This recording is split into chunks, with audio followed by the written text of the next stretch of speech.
ជំរាបសួរបងបាទអញ្ចឹងពេលទូភ្ញាស់ដែលខ្ញុំមកផ្ញើទៅដល់តើបងប្អូនទទួលបានអ្វីខ្លះនៅក្នុងទូហើយ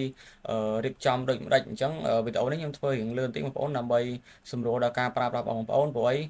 បើសិនជាខ្ញុំរៀបចំទៅហើយយើងពិបាកដាក់គ្រឹះថែមបងប្អូនអញ្ចឹងដាក់អត់ចុះទេបាទអញ្ចឹងឥឡូវនេះខ្ញុំធ្វើវីដេអូបង្ហាញពីការប្រើប្រាស់ទូអញ្ចឹងបងប្អូនបើប្រអប់មកបងប្អូនទទួលបានសម្ភារៈក្នុងទូមានដូចជា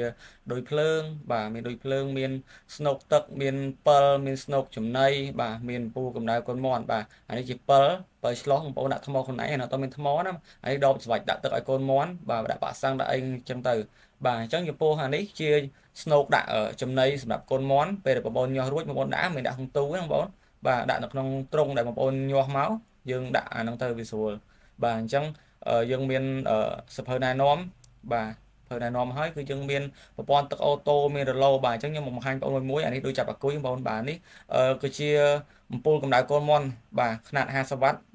យើងដាក់បាន30 40ក្បាលដែរសម្រាប់កូនមាន់ណាបាទអញ្ចឹងនេះប្រព័ន្ធទឹកអូតូបងប្អូនត្រូវរៀបដូចខ្ញុំនេះបាទយើងមានសយោទៅស្រាប់អញ្ចឹងបងប្អូនគាត់ដោតទៅតាមរុនវាអញ្ចឹងទៅបាទនេះដោតអញ្ចឹងដូចខ្ញុំអញ្ចឹងទៅបាទហើយសំណាញ់នេះខ្ញុំទុកម្ដុំសិនអត់ទាន់ប្រើប្រាស់ទេចាំមើលតិចៗខ្ញុំបង្ហាញបាទអញ្ចឹងពាក់ព័ន្ធមួយការផ្គុំរ៉ូឡូអញ្ចឹងបងប្អូនទទួលបានរ៉ូឡូមួយបាច់បែបនេះបាទអញ្ចឹងក្នុងរ៉ូឡូហ្នឹងគឺយើងមានថ្មិញបាទមានថ្មិញហើយមានជើងវាបាទអញ្ចឹងបងប្អូនដាក់ទៅអាថ្មិញយើងដាក់តាមថ្មិញបាទនោះថ្មិញវាហ្នឹងគឺដាក់ខាងឡៃម៉ូទ័រហ្នឹងទៅបាទព្រោះអីឡៃម៉ូទ័រហ្នឹងវាមានថ្មិញតាក់សម្រាប់បវលណាបាទអាហ្នឹងគឺជារឡូបវលសុទ្ធស្វ័យប្រវត្តិបាទនោះជាម៉ូទ័រមកក្បែរដៃខ្ញុំជាម៉ូទ័រហើយបាទអញ្ចឹងនេះយើងរៀបតាមអញ្ចឹងមកតូចធំតាមទំហំសុទ្ធមួយ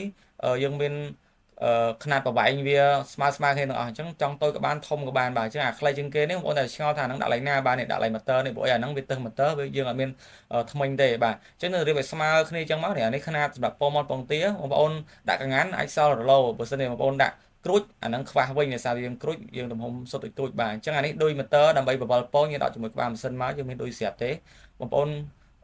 មើលងាយយល់បងប្អូនណាស្រួលទេហើយនេះប្រព័ន្ធទឹកអូតូគឺយើងដោតនេះចំហៀងទូនេះបើចំហៀងទូនេះវាមានប្រព័ន្ធទឹកនេះខ្ញុំបង្ហាញបាទមានរុន3បាទ3ហ្នឹងគឺយើងស្មើនឹង3ប្រព័ន្ធទឹកអូតូហ្នឹងហ្មងអញ្ចឹងយើងដោតតាមរុនវាមួយដោតឲ្យជាប់បងប្អូនបាទហើយប្រព័ន្ធដាក់ទឹកនេះគឺយើងធ្វើម៉េចឲ្យស្មើមួយបាតទូអត់កលទេបងប្អូនខ្លះយកទៅកលចឹងកលទៅវាធ្វើឲ្យទឹកហូរចូលដោយចិត្តហូរទៅស្វ័យប្រវត្តិឲ្យខ្លួនឯងគឺវាច្រើនតែថាវាអត់ស្មើបងប្អូនបាទអញ្ចឹងដាក់ឲ្យស្មើគ្នាហើយដបដែលត្រូវជាមួយដបភេសជ្ជៈដបកូកាដបអូឈីហើយលើកលែងដបទឹកសុទ្ធមួយគឺប្រភេទដាសានីគឺយើងមូលត្រូវបាទខុសពីហ្នឹងគឺមកត្រូវទេហើយជាហ៊ានបងប្អូនចាក់ទឹកចូលក្នុង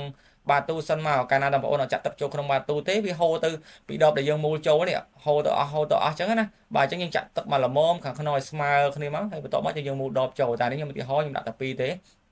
បាទគឺយើងរៀបចំតែប៉ុណ្្នឹងគឺអូខេហើយពាក់ព័ន្ធមួយសំណាញ់បាទសំណាញ់បងប្អូនទុកក្រាមឡងពេលដែលវាញាស់ទេអញ្ចឹងកាលណាតែយើងអត់បានក្រាសំណាញ់ទេវាញាស់លើរឡូហ្នឹងវាធ្វើបណ្ដាលឲ្យលងទឹកអញ្ចឹងបងប្អូនពងណាដែលគ្រប់ថ្ងៃញាស់19ថ្ងៃសម្រាប់ពងមាន់ទីអី26 28ហ្នឹងបងប្អូនដាក់លើសំណាញ់ហ្នឹងទៅហើយពងដែលថ្មីបងប្អូនទុកវាបវលធម្មតាដូចខ្ញុំបង្ហាញអញ្ចឹងបាទហើយយើងបត់ស្ទះវាចឹងមកណា